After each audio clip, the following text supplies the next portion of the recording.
Hello loves. So lately I've been on a weight loss journey.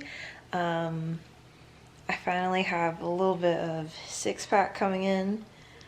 Um, so yeah, I think I'm officially the lightest that I've been in like 8, 9 years. It's insane. Okay, so here are a few things that you guys can start off with right off the bat.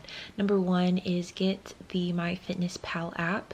I cannot stress this enough. It has helped me track so much. Now at first they're going to try to get you to buy it. You do not have to pay the $20 to buy it. You will still have all of the features, be able to log all of your food. It does have this really cool thing where it's like the first couple days that you're like logging your food, like you're gonna have to look it up, but after that you're just gonna like barely type in like the first two letters and it'll basically bring up that same brand, that same whatever snack that you had already programmed into the app. It'll bring it right up. So it's really only time consuming for like the first couple of days, because you'll notice that like for the most part you eat the same foods, and then it's like when you are out and you are trying like new foods, like that's when you'll have to look it up. And if you can't find a certain food in there, or you have a different brand that has different macros, you can actually add in that food in that brand. So then it also helps other people who are also using the app, and of course you'll always have an accurate reading. But figuring out how much food you eat, it's so important.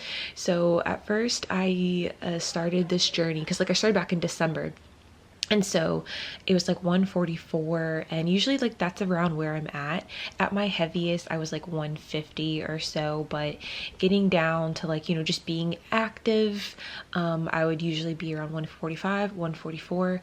And so for the first like month or two, I didn't have my FitnessPal app. Basically, I just switched over to doing majority of my foods meats. So I would say about 90% of my food that I ate was meat.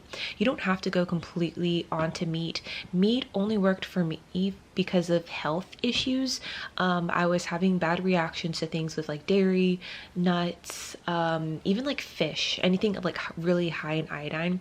So that's why for me it was easier just to basically have a simpler diet of meats at first, just so I could reintroduce the foods and figure out which ones were my trigger. So when this started, I wasn't necessarily trying to lose weight. I was trying to figure out health issues and figure out my trigger foods. But I noticed that the side effect of this was that I lost weight. So for the first month or so, if you didn't want to like track any of your macros, I would just switch to meat, and right off the bat you're going to see a huge dip in your weight. And honestly, if you're one of those people who can go like 99% all meat or 100% all meat, you probably will never have to track. It'll be pretty easy for you. But for those of you who are like me, who still have other foods that we like to eat, like just different breads, fruits. So fruits don't count. You can definitely have a meat diet and still have your fruits, because you do need those healthy carbs. But yeah, or people who like potatoes, like sweet potatoes, like obviously doing like the 80-20 rule or even the 90-10, that's really going to help you. But then I hit a plateau. So I hit a plateau with the all meat thing, and that's when I started using the MyFitnessPal app, which I had used like years before. And so I got into that, and I just did it for maybe the first 2 or 3 days just to see how much was I really eating, and that kind of like told me what my maintenance was. So your maintenance is basically the amount of food that you eat that will keep you at the same weight no matter what you do, basically. So I figured out that, and then from there I knew, okay, so let's take away 200 calories, or let's take away 400. It depends on how quickly you want to lose weight. And basically, instead of taking away meals, I just swapped things out. So before I was eating like a lot of pork, but pork is higher in calories but not as high in protein. So I just switched out the pork for more turkey, or for like chicken sausage and things like that, and that basically got me down. It could like cut the calories like crazy. So instead of like, if you eat like a lot of chicken thighs, I would still eat chicken thighs, but if I'm used to having a couple chicken thighs, I would just have one chicken thigh, and then what I usually would eat, I would just like have some chicken breast. So you're not decreasing the volume of food you're eating. You're basically just switching out that same amount, but for something that is a little higher protein but lower calorie. And yeah, basically you'll continue to lose weight. And then you guys can see right around here, I was just kind of like, it's normal to yo-yo. You're gonna yo-yo within like 2 to 3 pounds. But I was basically just staying around this 135, 134. Sometimes I'd get down to 133, but only like for a day. And I was staying around that for like a really long time. And so what got me out of that plateau, because that plateau, like I stayed there for like 6 months.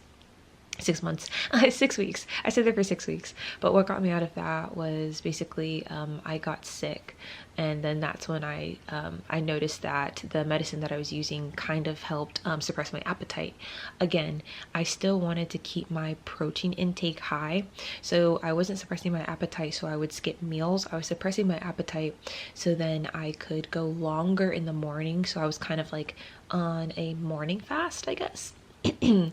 And then I would start with my breakfast like maybe at 1 p.m. or 2 p.m. and then I would still get the same amount of meals that I normally would. So something about that morning fast, I don't know. I lost weight. So this isn't gonna work for you if you're one of those people who stays up until 11 or midnight every night and then you're snacking during the night. If you're someone who goes to bed early like me, usually it's like around 9:30ish, 10ish, then you're caught off for eating. Naturally your body, you're gonna stop a little bit earlier. So if you're like a owl, like a night owl, the whole fasting, obviously you're fasting because you're sleeping, but then waking up and still going until afternoon until you have your breakfast, like it might not work for you, but this is just what really helped me. So yeah, the appetite suppressant in the morning, if you can naturally do it, which now I'm not sick anymore, so I'm not taking that medicine, so I'm still what's the word, I'm still losing weight. So it's like you'll only be able to use that medicine for like 2 weeks maybe. So it's like, because it's not healthy, especially if you're not sick. But basically it got me out of a plateau, and I was stuck at the same weight for like a really long time. I'm gonna have more tips and stuff on Patreon, but just to keep this video relatively short, those are some things that you can do right now and that you're gonna see a huge change, like just weeks, like within weeks. It happens really fast.